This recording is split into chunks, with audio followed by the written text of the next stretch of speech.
empezar con esto. Es importante tomar en consideración la historia de la Santísima Virgen María. Vamos a empezar en este día por entender y comprender y recordar que en el Evangelio, al pie de la cruz, nuestra Madre Santísima estuvo en el último momento de la vida de nuestro Señor Jesucristo. Y en la cruz ella recibió a la humanidad como madre, heredera, abogada y corredentora de toda la humanidad. En aquellas palabras que nuestro Señor Jesucristo le dijo al apóstol San Juan: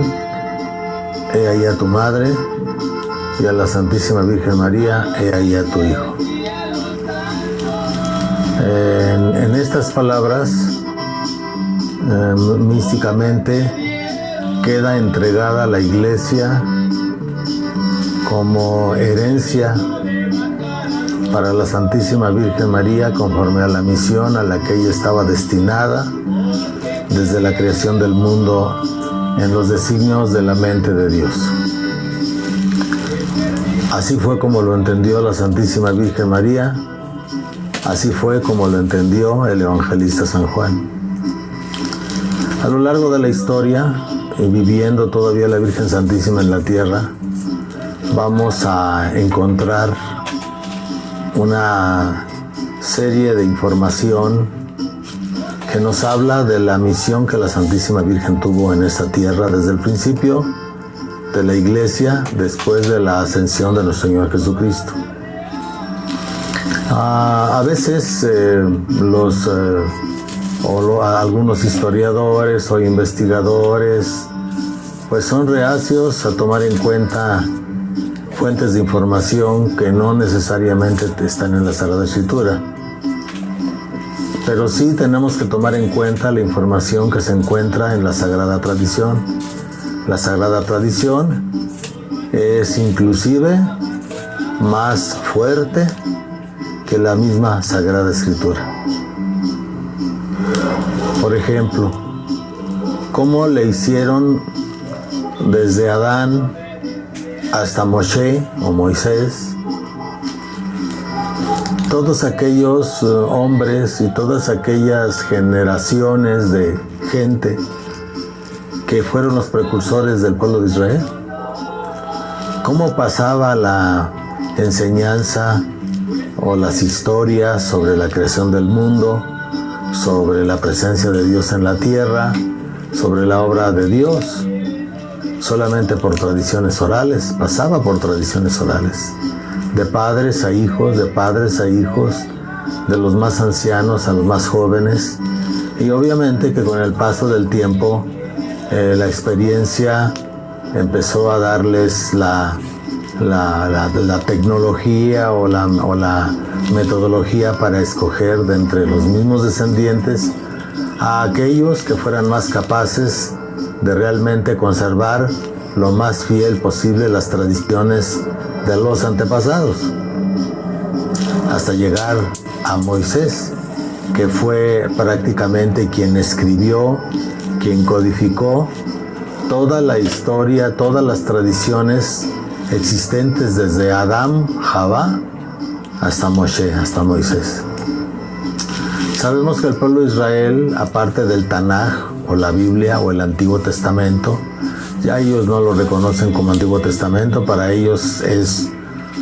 el Testamento, el pacto con ellos, con el pueblo de Israel, ya que ellos no aceptan el Nuevo Testamento, pero ellos tienen otras fuentes de información. El Midrash, por ejemplo, el Talmud, por ejemplo, y otras fuentes de información, otras fuentes de información de la tradición, que son obviamente tradiciones orales que poco a poco, con el paso del tiempo, en la medida que fue apareciendo con mayor claridad el idioma, fue puesto por escrito. Quizá cuando las generaciones al irse alejando del ADN original de Adán y Eva, se empezaron a olvidar debido a la corrupción o degeneración o ramificación del ADN. Bueno, desde el punto de vista científico, pues ya sabemos que actualmente hay una gran información sobre eso, que en lo que no voy a entrar, pero el hombre fue perdiendo la capacidad de guardar, sobre todo porque eran ya demasiadas tradiciones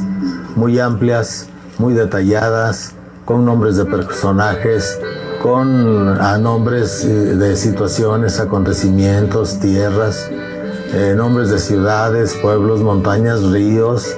que con el paso del tiempo y de las eras han ido cambiando de nombre, obviamente.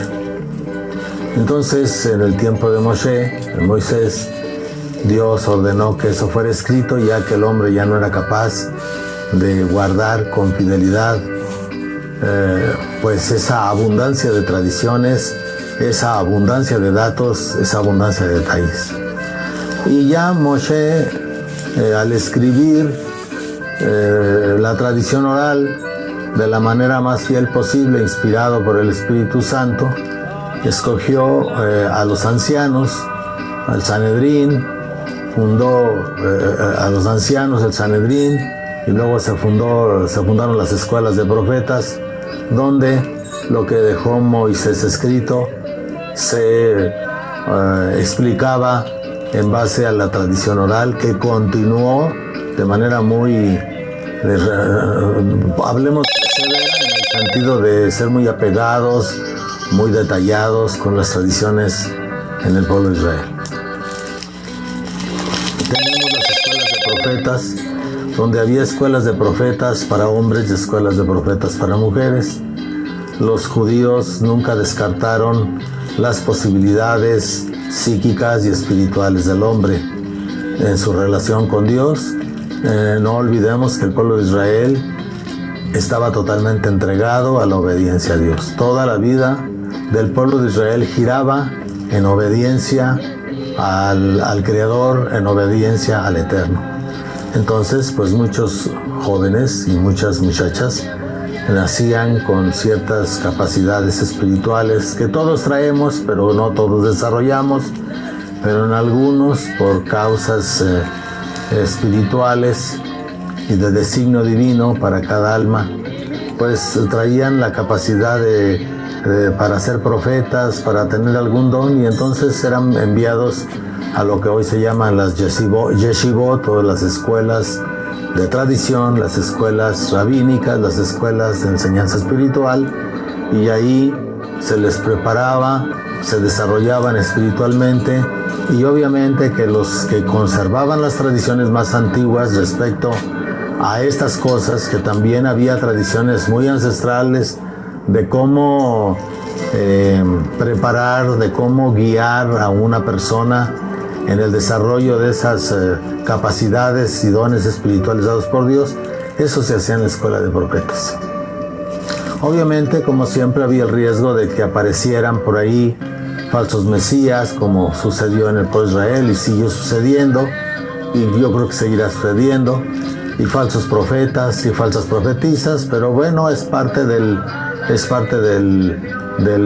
gaje de una vida espiritual, sobre todo en el pueblo de Israel, un pueblo dedicado completamente al servicio de Dios. Dentro de la iglesia, dentro de la tradición cristiana, dentro de la iglesia católica, pues también tenemos fuentes de información. Primero tenemos algunas fuentes de información que son, primero, los textos aceptados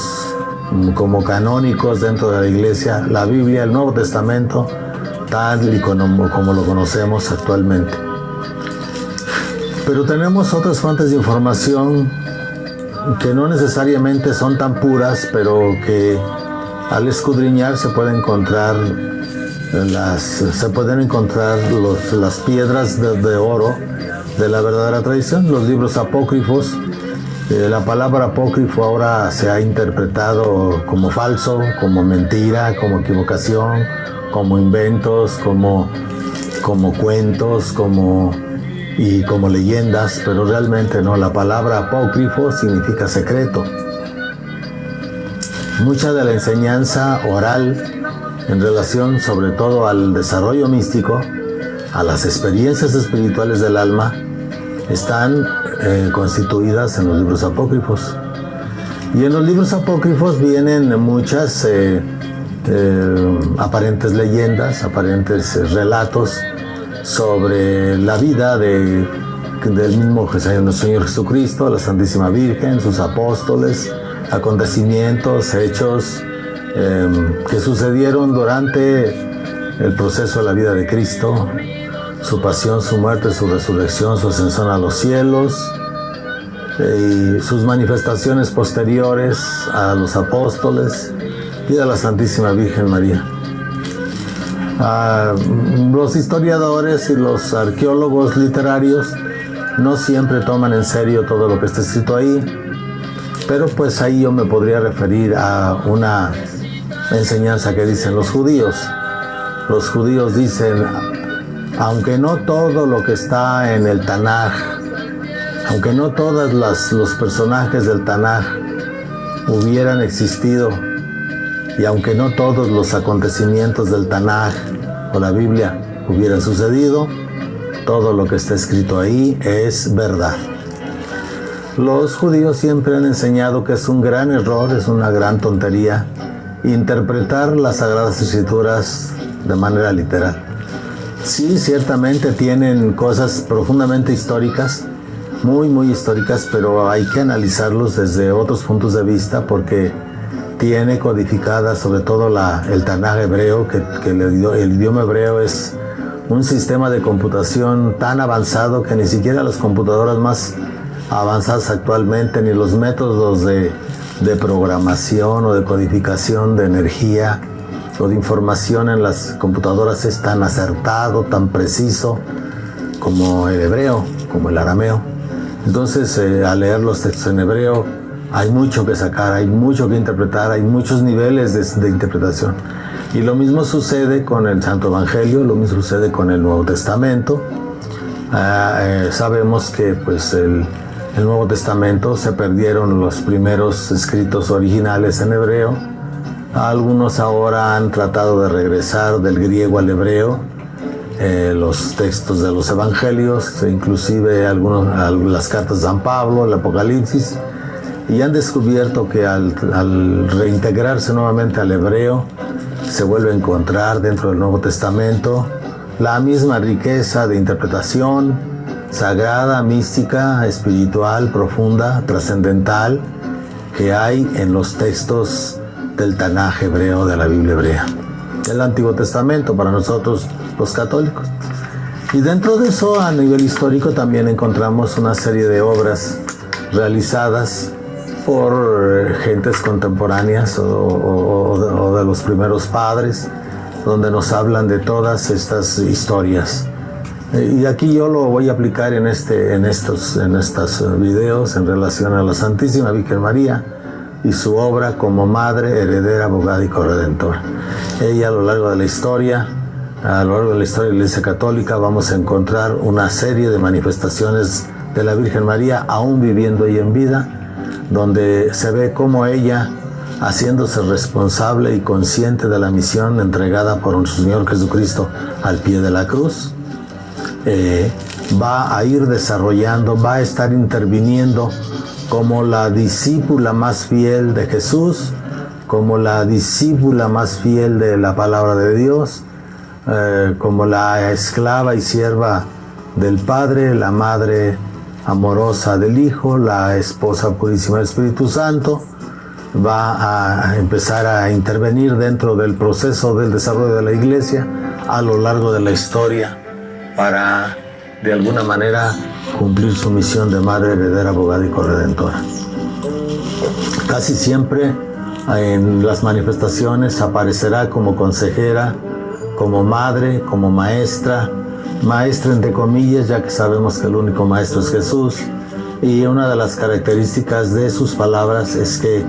sus palabras de ella entregadas al mundo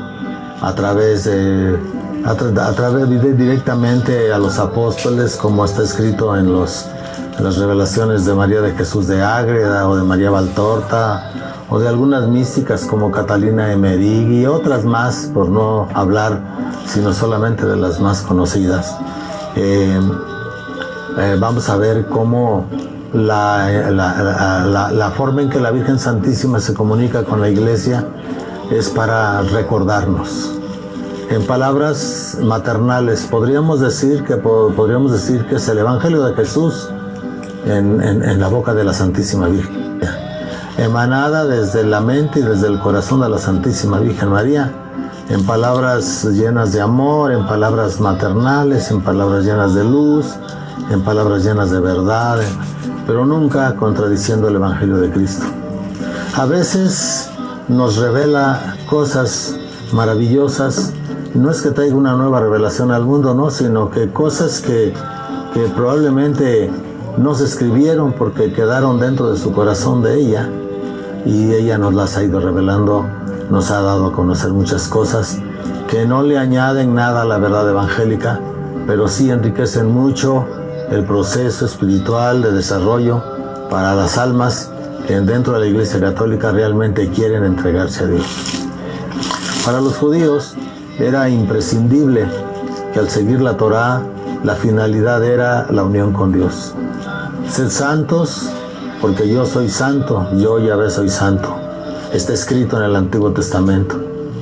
Por lo tanto, para el pueblo de Israel era esencial buscar la santidad de Dios, a través de procesos místicos, obviamente. Y esto era algo general. No era como ahora, a veces dentro de la iglesia, desgraciadamente, que parece que se piensa que solo algunos elegidos son llamados por Dios a ciertas misiones proféticas o místicas, ¿no? Para el pueblo de Israel, todos, absolutamente todos, están llamados a la mística. Para el pueblo de Israel, sus libros de oraciones, el Sidur, muchas de sus oraciones en hebreo, y quienes, aunque sean parte del pueblo, llevan a cabo con las normas de la tradición, las oraciones, los rituales,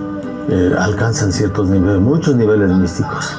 Con Jesucristo vino a traer la plenitud de eso, pues Él no vino a abrogar la ley, o sea, la Torá ni los profetas, sino a cumplir. Y con el Evangelio del Señor Jesucristo se abre una posibilidad infinita a todas las gentes de la tierra para tener realmente una experiencia mística y buscar la unión con Dios. Jesús nos repetirá en el Evangelio: sean perfectos como vuestro Padre Celestial es perfecto.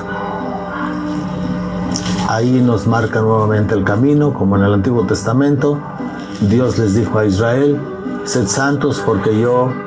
Hashem, porque yo, el Eterno, soy santo. Así también Jesús nos dice: sean santos como vuestro Padre Celestial es santo. San Pablo lo repetirá: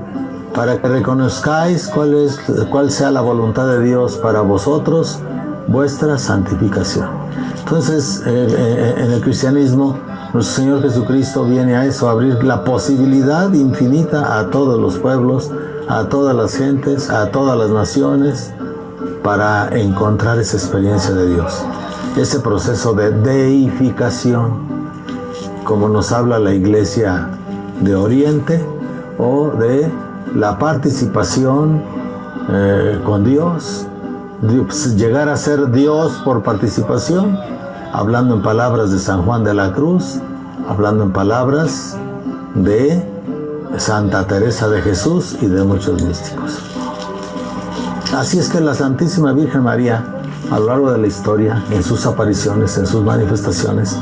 que ya después iremos viendo algunas, pero ahora me voy a centrar en la Virgen del Rosario para poder hablar de su historia. Nos vamos a centrar en estas manifestaciones en donde realmente se ha visto que donde ella se manifiesta, y cuando ella se manifiesta, cuando ella les ha hablado a los que se conocen como videntes o algunos místicos, porque no es que haya una diferencia, lo que pasa es que se les llama místicos aquellos que, estando en la vida religiosa o no estando en la vida religiosa, pero llevando un proceso de profunda interiorización espiritual, buscando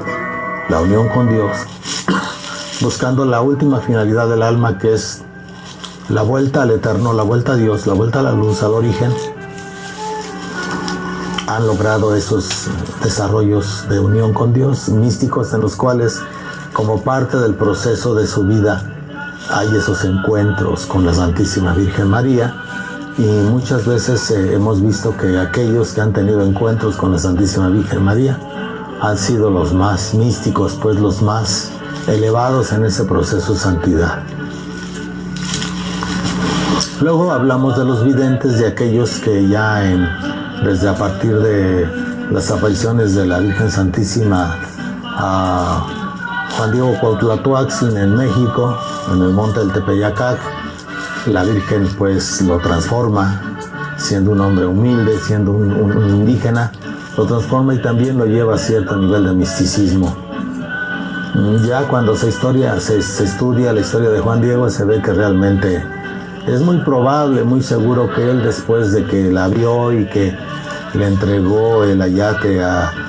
Juan de Zumárraga y todo el milagro del Tepeyacac, como Guadalupe, que también después eso veremos que hay una gran conexión con la imagen de Guadalupe de Extremadura, pero no como dicen los incrédulos, ¿no?, que fue un invento de los españoles. Después vamos a ver cómo en la historia de la Virgen de Extremadura, que entronca con el apóstol San Lucas, ahí vamos a encontrar las grandes diosidencias y coincidencias de por qué al final el nombre de Guadalupe prevaleció para México. Y bueno, Juan Diego fue el primer vidente llevado al misticismo por la Virgen. Ya después veremos otras apariciones, de entre aquellas las principales, hay muchas principales. Tenemos las de La Salette en Francia, tenemos las de Montichiari en Italia, la Virgen Rosa Mística, tenemos la Virgen de la Llama de Amor en Italia también, tenemos luego Lourdes, Francia, luego Fátima, Portugal, tenemos Garabandal, y a partir de ahí vamos a encontrar una serie de apariciones, unas aprobadas, otras no aprobadas, ya bajo manifestaciones, bajo una situación de la iglesia de decadencia de la iglesia, de infiltración masónica dentro de la iglesia, de infiltración demoníaca dentro de la iglesia, donde la iglesia se está deteriorando y la Virgen Santísima aparece como la gran mensajera de Dios, como el último recurso de Dios para tratar de corregir y enderezar nuevamente a la iglesia, la nave de la iglesia, hacia el camino que ha abandonado, como lo estamos viendo actualmente en este año 2021, una iglesia deteriorada, una iglesia corrompida, una iglesia que se está desmoronando, una iglesia que ha modificado totalmente sus rituales, que ha cambiado totalmente sus rituales al grado de hacerlos inválidos, que ha modificado totalmente sus formas de interpretar la Biblia, de tal manera que se ha dejado realmente el Evangelio de Cristo y se ha convertido en una iglesia humanista, una iglesia que no tiene esencia espiritual, una iglesia donde son tan escasos los místicos y los que hay, que quieren hablar, que quieren indicar lo que Dios quiere para la iglesia, no son escuchados. Actualmente hay cantidad de místicos que todos coinciden en que esta situación mundial es obra del maligno. Estamos en una situación peligrosísima, gravísima, y sin embargo los que están en los grandes lugares de la iglesia no quieren escuchar. El mensaje de la Virgen Santísima está siendo silenciado en todas partes, como ha sido silenciado siempre, desde La Salette, donde la Virgen quiso formar un pueblo. En La Salette quiso formar un pueblo piloto, un pueblo modelo, basado en una espiritualidad del Evangelio, como la Virgen Santísima lo conoció directamente de su Hijo, y sin embargo fue olvidado, fue dejado de lado, si no negado, porque las apariciones de la Santa sí fueron aprobadas, pero totalmente dejada de lado, ¿no? y vamos a encontrar una característica en muchos de los lugares de apariciones, si no en todos, es que la Virgen quiere formar en los lugares donde se manifiesta pueblos pilotos.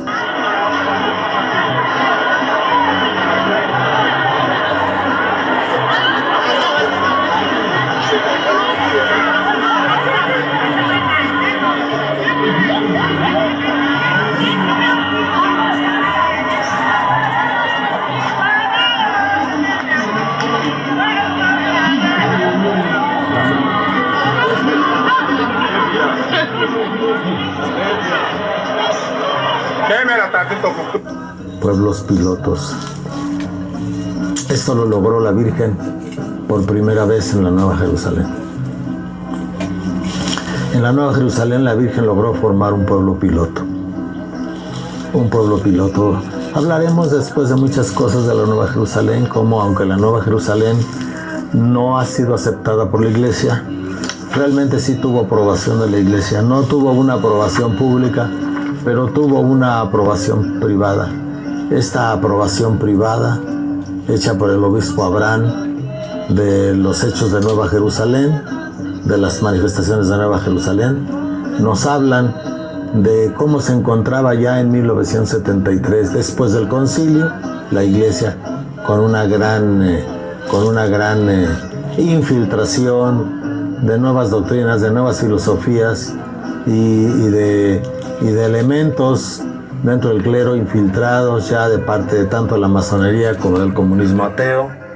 de la apostasía, y que llevaron a este gran desconocimiento de la Nueva Jerusalén, que no se le puso la atención debida, siendo un lugar verdaderamente cierto, no se le puso la atención debida, porque el obispo Balbuena, que era el obispo auxiliar de Tacámbaro, se opuso totalmente a las manifestaciones de la Virgen del Rosario de Purbarán, pero el obispo titular de Tacámbaro, Michoacán, el obispo Abraham Martínez Betancourt, de manera privada, aprobó las apariciones y él dijo que se continuara adelante. Él personalmente dijo que se continuara adelante con eso. Eso ya después lo hablaremos dentro de los procesos históricos de la Nueva Jerusalén.